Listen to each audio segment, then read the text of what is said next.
today's live Q&A.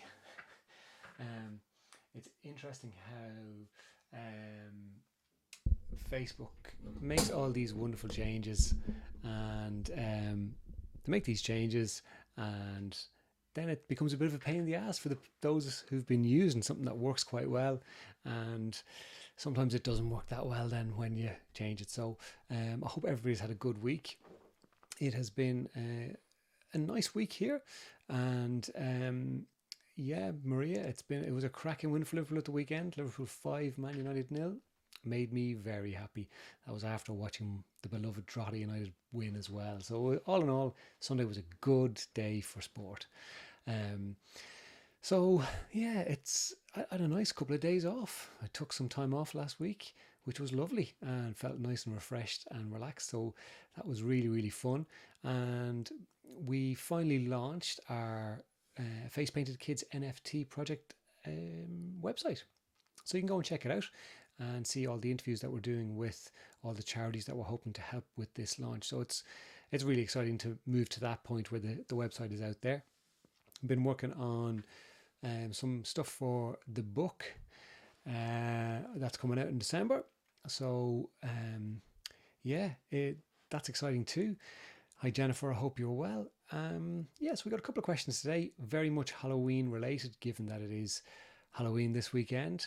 I hope those of you who like Halloween enjoy it.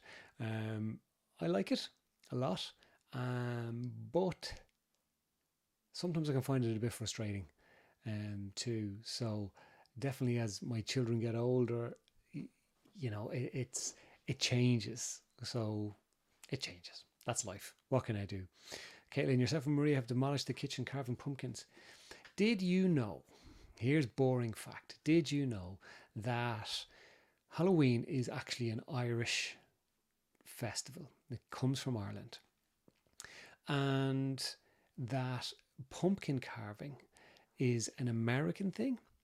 But actually what they did in Ireland was they carved turnips. And I may have said this last year. But yeah, so it would traditionally, or originally, it was the carving of turnips. And it originally comes from Ireland. So if you didn't know that, there's a piece of information for you. Maria, 20th of November, Liverpool versus Arsenal. Can't wait to smash them. Hopefully that happens. Jennifer, I hope you and yours enjoy your days off. I did. Had a good week. Love, love, love. Your Face Painted Kids website looks amazing. Thank you. And Caitlin's working on Halloween. Mum isn't amused because it's her birthday. Are you happy to be working that day or not? That's the question. Right. Let's crack into these couple of questions. My son is 12 and has been pestering me for the last week about going to a bonfire on Halloween night with his friends. I really don't want him to go, as they are really unsafe with no supervision, and I know through friends that older kids are usually drinking and smoking weed and generally being stupid and throwing fireworks or petrol onto the bonfire. I've said no, but he keeps coming back at me that all his friends are going. His dad says just to let him go, but I really don't feel comfortable. What should I do? Bonfires. Yeah. I used to love collecting for the bonfire. I used to love helping to build the bonfire. I used to love the fire when I was a kid.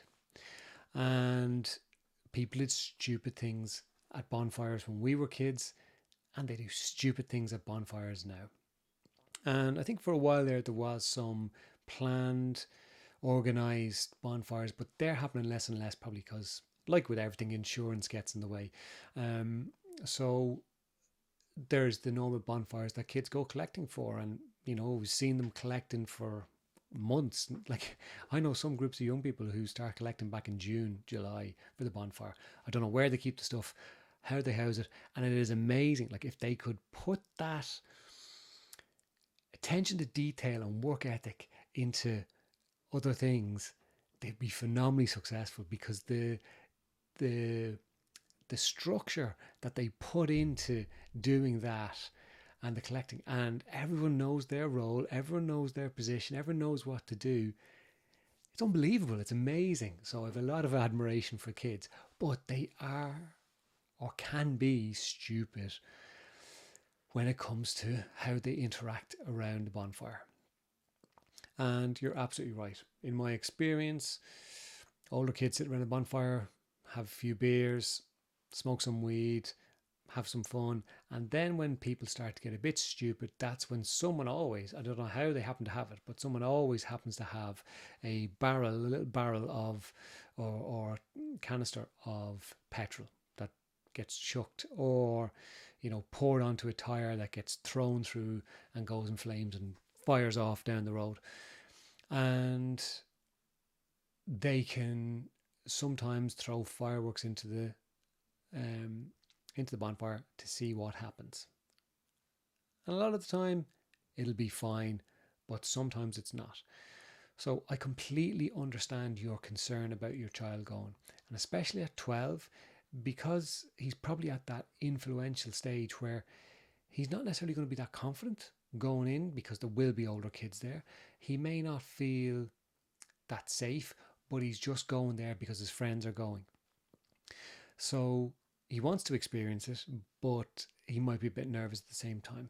And I understand your husband saying, look, let him go. It's probably an easier life. If he's pestering you, I can only imagine what that is like in your ear for the last week or so. But you have to do what's right for you. And if you're not comfortable with him going to a bonfire where there isn't proper supervision, or there isn't any kind of any adults there that could, show some sort of responsibility, well then don't let him go. If it's not okay for you, and guess what? He will cry, he'll moan, he'll complain. But if he's 25 and turn around to you and saying the worst thing in my life that I've ever had was the fact that when I was 12 you didn't let me go to a bonfire, his life has been pretty all right. He's survived okay. He's had very few troubles in his life. It's one of those things, like I think back to being a kid and those times when my parents wouldn't let me do certain things that my friends were allowed to do, and like devastated me, absolutely devastated me, and drove me nuts. But looking back now as an adult, I get it. As a parent, I completely understand why they didn't let me do some of those things. Still doesn't mean that I'm happy that they didn't let me do it, but I understand it. I get it. I can rationalize why they did it, and they were just doing the best that they could as parents. So you're just doing the exact same. You're just doing the best that you can do as a parent right now. And if you're not happy for him to go to a bonfire, don't let him go to the bonfire, and think about the consequence that you'll put in place if he still does anyway. And make sure it's a consequence that you know will impact on him enough to make it a deterrent, and let him know beforehand. I don't want you to go. You're not allowed to go. If you do go, this is what's going to happen. I don't want to put this consequence in place, and I'm sure you don't want to have this consequence in place, but if you go to that bonfire, this is what's going to happen. But make sure that the consequence is something that's realistic and manageable, that you can actually put in place and that you can actually follow through on. So there's no point in saying, okay, that's it. The console is gone for 2 months, because that's just not realistic. You're just not going to be able to enforce that. Well, maybe you will, but you probably won't, because it'll be a pain in your ass. So make sure it's manageable and something that you can actually do. Okay? And then sit them down and say, these are the reasons why I'm not letting you go. I don't feel confident that it's going to be safe. I've the experience of bonfires. I know from speaking to other parents this is what happens, and I'm not happy for you to go, so that's why you're not allowed to go. And then cut it off. Don't get into the conversations. And then say to him, if he continues to pester, every time you talk about this again now, this is the consequence. And make it something that's like a little pinch, not a practical little pinch, but right, your phone is gone for 2 hours or a day every time you say it, so that he then knows, so you can stop him from pestering you. And if that doesn't work, well then up the ante in terms of what the consequences will be. So if he keeps going on at you, well then maybe you do take the console off him for the weekend. Maybe you do take the console off him for a couple of, a week, whatever you decide, but make it realistic and manageable and something that you can increase. Because sometimes what can happen is he can say, oh man, please, please, please. You go, right, that's it. Your phone is gone for a day. Oh, ma'am, why? Please, please, please, please, please. Okay, it's gone for 2 days. Eventually, he will get to a point where he'll go, do you know what? I'm not doing this anymore. I'm just going to shut up. So give that a try, but you don't have to let him go to the bonfire if you're not happy. That's okay. He'll be all right. He'll survive. Right. Best of luck with that, by the way. Question 2. This may sound like a contradiction when I answer this question. My 3 children are so excited about Halloween this year. They are all aged between 7 and 12, and we didn't take them trick-or-treating last year as we just didn't feel comfortable with COVID. They have been asking, can we go this year? And you should see the excitement in their eyes when they talk about it. I'm just not that comfortable with letting them go. Am I being overprotective?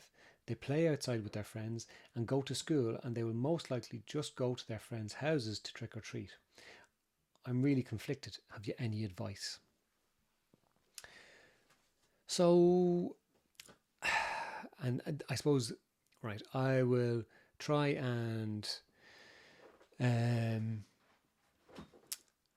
phrase this in the right way. Okay. You can only make the best decision that you can for your little family and not worry about the rest of the world. But, okay, your children are at that age where 7 to 12, trick or treat is a big thing. And unlike the last question, I'm assuming with the last question, you're not turning around to your son and say, okay, you can go to the bonfire, but I'm coming with you. Because one, you probably don't want to go, and two, he definitely doesn't want you to go, right? But this one, you can actually take your children and you can go to the houses that you feel confident. Maybe they're vaccinated. These are their friends' houses. They are playing with their friends. So you can have some amount of control over where they go and who they talk to. And I think that might help to relieve the concern that you have. And you can explain it to them beforehand. You can say, look, yes, we can go trick or treating, but we're going to go to your friends' houses and maybe 2 others that people in the estate, if it's an estate you live in.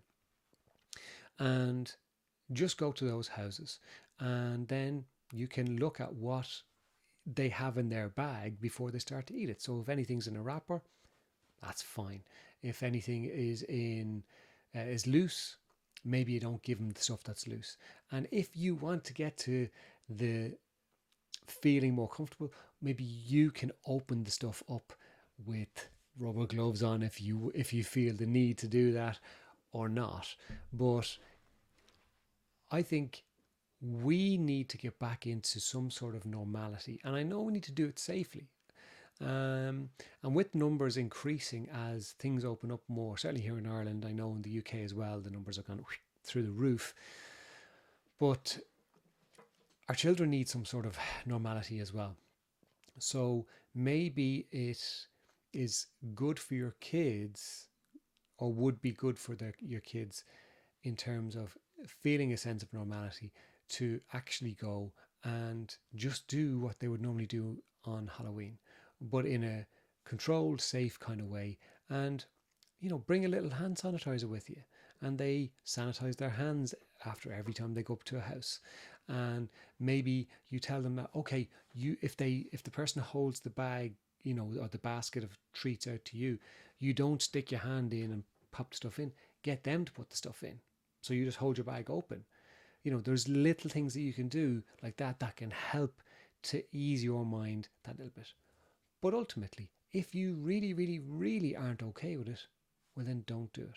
And maybe what you can do instead is set up some games around the house, and maybe have some of their friends come over and you have games, because I'm assuming you're going to be answering the door to other children who might be coming trick-or-treating as well, so you're going to be giving them some treats. But maybe you could have your own little, where you could set up the different rooms in your house, and you and whoever else might be responsible there can go into the different rooms, and the kids can trick or treat around the rooms in the house. And that might be a little bit of fun. Do some Halloween games and some dressing up and some fun. That might help them feel like it's a bit of a trick or treat, and it might help you feel a bit more okay within yourself about it. But I think trick or treating, when you can handle it in a controlled way, probably won't be that big of a deal this year. It could be okay, and maybe it's all right for your kids to go and have that fun. Best of luck with that too. So you can see how I kind of contradicted myself, but I'm not. You know, we got to manage keeping our kids safe as best as we can, um, but also allowing them to live at the same time. So maybe both of you will take the other person's answer and give that a go and see if that works for you too. But yeah, let me know how it goes. I'll be curious to see how Halloween goes. And for the rest of you, thank you for tuning in. And I hope you all have a wonderful Halloween. Whatever you're doing, whether you're working, chilling out, trick or treating, dressing up, whatever you might be doing, have a great time. And I will chat to you very soon. Take care.